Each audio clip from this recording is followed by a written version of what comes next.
छत पे बैठा था और लंकेश को सुन रहा था और उन्होंने रिक्वेस्ट की कि मैं उनसे जुड़ूं, लेकिन उनसे मैं जुड़ नहीं पाया उनके पेज से। उन्होंने कहा मैं उनके पेज से ना आके मैं मेरे पेज से लाइव आऊँ। वो कुछ कहना चाह रहे थे तो उस वजह से मैं मेरे पेज से लाइव आया हूँ। पूरे राजस्थान के युवा साथियों को मैसेज देना चाह रहे थे और जितने भी युवा साथी है वो एक बार जुड़ जाए। दोस्तों, कई प्रकार की न्यूज़ चल रही है इस मार्केट में। कई लोग ये कह रहे हैं कि हमने एक दिन पहले बता दिया। कई लोग ये भी कह रहे हैं कि जो न्यूज़ चल रही है इन लोगों ने तो 2020 में भी डेट बताई, 2020 की भी डेट बता दी, 21 की संडे के 5-5 संडे बता दिए महीने के। चलो, रमेश जी उर्फ लंकेश जी वो जुड़ने के लिए कह रहे थे और उनको जोड़ रहे हैं अपने पेज से। तो वो कुछ कहना चाह रहे थे, उनकी वजह से मैं अब लाइव आ रहा हूँ। तो जितने भी युवा साथी है वो जुड़ जाए एक बार। नमस्कार भाई साहब। हाँ रमेश जी, क्या कहना चाह रहे थे आप?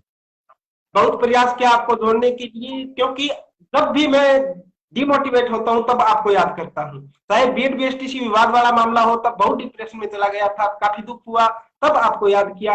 आज कुछ आलोचक के रूप में कमेंट कर रहे हैं अभद्र कि लंकेश हार गया और हार गया, तो कृपया नहीं अपने मुख से दो शब्द जरूर कहें कि लंकेश के छोटे हार भाई, कहाँ हुई। आलोचना उसी की होती है जिसमें कोई दम होता है। तारीफ तो मुर्दों की होती है। ये बात हमेशा याद रखना।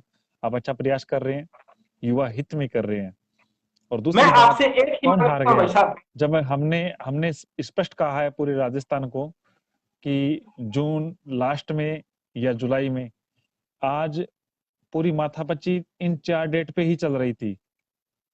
26-27 के बीच में चल रही थी, एक 11-18 जुलाई की चली थी, एक 20 की चली थी, जिन पे जो सीएम साहब थे इन्होंने स्पष्ट तौर से कहा था कि जो एग्जाम डेट है वो जल्द से जल्द हो।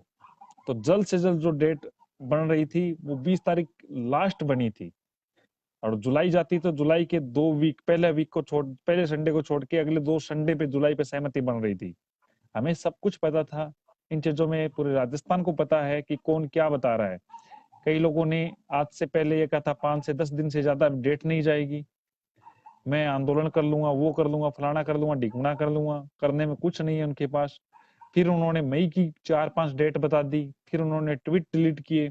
लेकिन युवाओं के पास सब कुछ है। आज महावीर प्रसाद जी ने मुझे मेंशन एक किया था, ट्वीट किया था, उसको मैंने रीट्वीट भी किया। पूरे राजस्थान के यूथ के बीच में वो ट्वीट जाना चाहिए।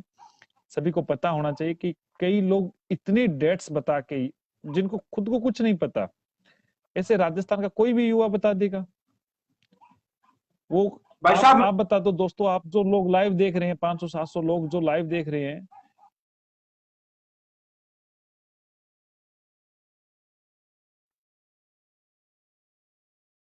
आप आर एस का बता दो, 20-30 भाई सप्ताह बता साहब, दो, बीच में अलग अलग डेट बता दो। कोई 13 बता दो, कोई 20 बता दो, कोई 27 बता दो, कोई 38 बता दो।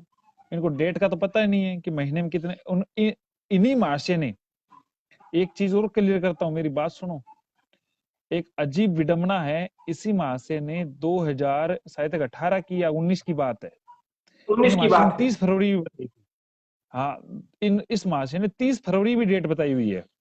अगर ना मानो तो मैं वो विद प्रूफ स्क्रीनशॉट मेरे बता दूं। पास तो है, इन लोगों मैं को वायरल कर कोई, दूंगा। इन लोगों का कोई भरोसा नहीं है। ये कुछ भी बता सकते हैं। इनको तो युवा को गुमराह करने के लिए हमारा प्रयास सफल हुआ, ये बताना बहुत जल्दी आता है। पटवारी के लिए मित्र जुलाई अगस्त के बीच में लगभग बात बैठेगी, अभी तक पूरी कंफर्म नहीं है। जो भी आएगी बताएंगे। दीपक शर्मा जी, आप कल फोन करें, आपसे मेरी बात भाई हुई है, साहब, आपका मैं मैसेज देख पाया हूँ। हाँ अरे रमेश जी, सुन लो आप भाई। कुछ कहना चाह रहे थे राजस्थान के यूथ को, आप वो बताइए। आप इतने मैं आपका लाइव राजस्थान आने को का नहीं, कोई मैं औचित्य नहीं आपसे था। कहना चाहता हूँ, आपसे मांग करना चाहता हूँ, छोटा भाई होने के नाते। लंकेश हारा नहीं है। लंकेश तब हारेगा जब अपेयरिंग वाले छात्र शामिल ना हो। अपेयरिंग वाले छात्रों के लिए आपको मेहनत करनी पड़ेगी भाई साहब। उनको कैसे भी करके रीट में शामिल करवाना पड़ेगा। हर संभव प्रयास करना पड़ेगा। पैरिंग अलग वादा मुद्दा करें। है। मेरा जो पहला प्रयास है वो बीएड बीएसटीसी विवाद में बीएड वालों को लेके है। 30 तारीख को एनसीटी ने अभी तक और पद जवाब बढ़ाने इसका के फाइल नहीं संदर्भ में किया भी है। आप कार्य इसमें करेंगे। शायद तक पद संभवतः बढ़ाने हमें के आगे संदर्भ में तारीख आप मिलेगी। कार्य करेंगे भाई साहब। पद बढ़ाने के संदर्भ में कार्य करेंगे। रिक्वेस्ट है। बिल्कुल बिल्कुल, पद बढ़वाने के लिए हमारा प्रयास हमेशा रहेगा और करेंगे और भी। एक आज आपको बता देता एक हूँ, कई आपके लोग प्रशंसक भ्रामक है भाई प्रचार साहब, कर रहे थे। जी जी बताइए। एक प्रशंसक है आपके तुलसीराम जी मौलिया, जो मेरे पहले अध्यापक भी थे। वो आपकी काफी प्रशंसा करते हैं। वो बोलते थे कि मेरा लाइव में नाम ले ले असलम भाई साहब जी। तो जी कृपया आप दो जी शब्द कह दें उनके तुलसीराम जी, लिए। बहुत बहुत धन्यवाद। मैं कुछ बात यूथ को बताना चाहता हूँ, राजस्थान का जो यूथ हमें सुनना चाह रहा है, क्योंकि वो भी इतनी रात को बैठा है तो उनको कुछ सार्थक बात पहुंचे। मैं ये कह रहा हूं कि भर्तियां एग्जाम टाइम पे जो हो रही है, इसमें सरकार की प्राथमिकताएं हैं। कहीं ना कहीं उपचुनाव का ही अड़ंगा है। सरकार ये चाहती है कि उपचुनाव में कई समाज, कई वर्गों को फायदा मिले, जो वोट बैंक के बदले में तब्दील कर सके। इसी की वजह से इन्होंने ईडब्ल्यूएस को आरक्षण देते हुए फायदा दिया। हालांकि कई लोगों की तैयारियां थी, और उन्हीं तैयारियों के मद्देनजर सरकार ने जो डेट आगे की है, इनके संदर्भ में मेरी आज भी चर्चा हुई है। और कई भर्तियां जो पेंडिंग पड़ी है राजस्थान की, लंबित भर्तियां हैं, तो उन पे भी सरकार ने स्पष्ट कहा है कई विभागों में कि आप सरकार से परमिशन ना लेके इन भर्तियों को जल्द से जल्द पूरा किया जाए। लेकिन फिर भी अधिकारियों की और कई इन छेदी लालों की गलत नीतियों की वजह से इस प्रकार की घटनाएं हो रही है। और इन घटनाओं की वजह से ही सभी जगह क्या हो रहा है, युवा भ्रमित हो रहा है। लेकिन हमारी पूरी कोशिश रहेगी, हमारी टीम की पूरी कोशिश रहेगी कि जो कार्य है वो होगा। मैंने 26 जून बोला था, कई लोग को कह रहे हैं कि 20 जून हो गई। अरे कई लोगों ने 2 मई बोला है, कई लोगों ने 13 जून बोला है। वो तुक्के मारे, हमें पता था जून के लास्ट वीक में हो रही है या लास्ट में हो रही है जुलाई में, ये मैंने पहले ही बोला था और यही हो रहा है। एग्जिट नहीं बोली जाती। सरकार के अंदर बहुत सारे काम होते हैं, युवाओं के हित की बात है। अब युवाओं का जो त्योहार है वो 20 जून को है, तो 20 जून को युवा लोग तैयारी रखे, कमर कसे। किसी भी प्रकार की कोई दिक्कत है तो आप व्यक्तिगत तौर पे मेरी टीम को बोले, वो आपकी पूरी समस्या का हल करने की पूरी कोशिश करेगी। अब सरकार का, युवा सरकार के साथ है, तो सरकार भी युवा के हित में फैसला ले। बड़े भाई साहब डॉक्टर दीपेंद्र शर्मा के कई प्रयास है जो रंग ला रहे हैं, बहुत सारी बातें हैं। इन्होंने, जैसे युवा आज भ्रमित हो रहे थे, सरकार के, हमारा भी एक मैसेज ये है कि सरकार यदि युवा के हित में कार्य करे तो हम सरकार के हित में कार्य करेंगे। लेकिन यही सरकार यदि युवा के हित में कार्य नहीं करेगी तो हम सबसे पहले इसी सरकार के खिलाफ हम खड़े होंगे। अभी वक्त है उपचुनाव का। उपचुनाव में सुजानगढ़ है, आप लोगों को पता है, मेरे नजदीक में है। तो संभवतः मैं 30 तारीख को सुजानगढ़ मिलूंगा दोस्तों, और 30 तारीख को ही कोर्ट की हियरिंग है। तो वहां पे इन दोनों चीजों में हमारी टीम काम कर रही है। तो 30 को मैं शायद तक सुजानगढ़ पहुंचूंगा। मेरा सुजानगढ़ पहुंचने का उद्देश्य कोई राजनीतिक नहीं है, युवा हित के लिए है।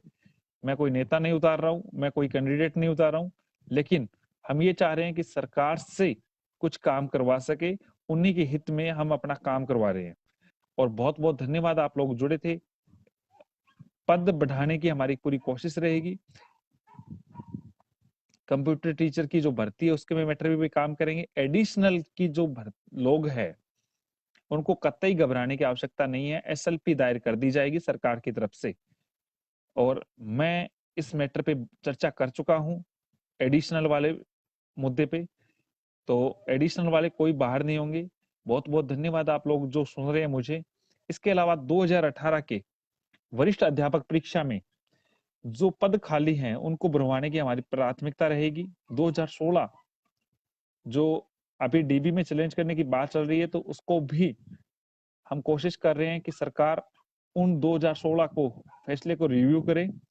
2018 जो रीसफल के लिए अटका पड़ा है, जगदीश जी बहुत बहुत धन्यवाद तारानगर से, जो 2018 का मैटर है जिसमें वेटिंग रीसफल का इश्यू था, सरकार ने डीबी में चैलेंज किया है, उसको भी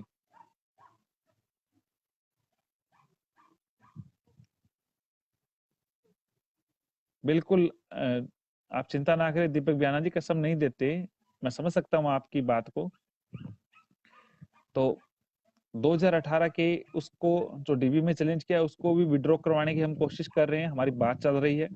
हम चाहते हैं 2018 के नव चयनित जितने भी अध्यापक है उनको नियुक्तियां मिले, और इसके अलावा जो इस दायरे में आ रहे हैं रीसफल की वजह से उनको भी नियुक्तियां मिले, कोई भी व्यक्ति बाहर ना हो। इसके अलावा 2018 के प्रथम श्रेणी व्याख्याता भर्ती परीक्षा के 14% वो अभ्यर्थी 700 सीटों में जो लेक्चरर बनने की दौड़ में है, उनकी बातों को हम समझने की कोशिश भी कर रहे हैं, उनको रखने की भी कोशिश कर रहे हैं। हालांकि न्यायालय के द्वारा उनको थोड़ा नेगेटिव रिजल्ट जरूर मिला था, क्योंकि उनकी प्रोसेस अलग थी, उनको करने का तरीका अलग था। 2018 एलडीसी की जो भर्ती है उसके जो रिक्त पद है, उन रिक्त पदों पे लगभग 400 से 500 पद है जनरल के, 400 के लगभग है, और ओवरऑल 500 या 700 के बीच का पद है, मुझे कंफर्म नहीं है। उनकी भी वेटिंग सूची जारी होगी, तो आप सभी लोग आश्वस्त रहे और निश्चिंत रहे, उन पे भी हम काम कर रहे हैं। और कई प्रकार के मुद्दे हैं जिनकी हम कोशिश करेंगे। दोस्तों आप सभी लोग जुड़े हैं उनके लिए बहुत बहुत धन्यवाद। बिल्कुल भी निश्चिंत रहे, आपको घबराने की कहीं कतई आवश्यकता नहीं है। शुभ रात्रि, शुभ रात्रि, शुभ रात्रि। जय हिंद, जय भारत।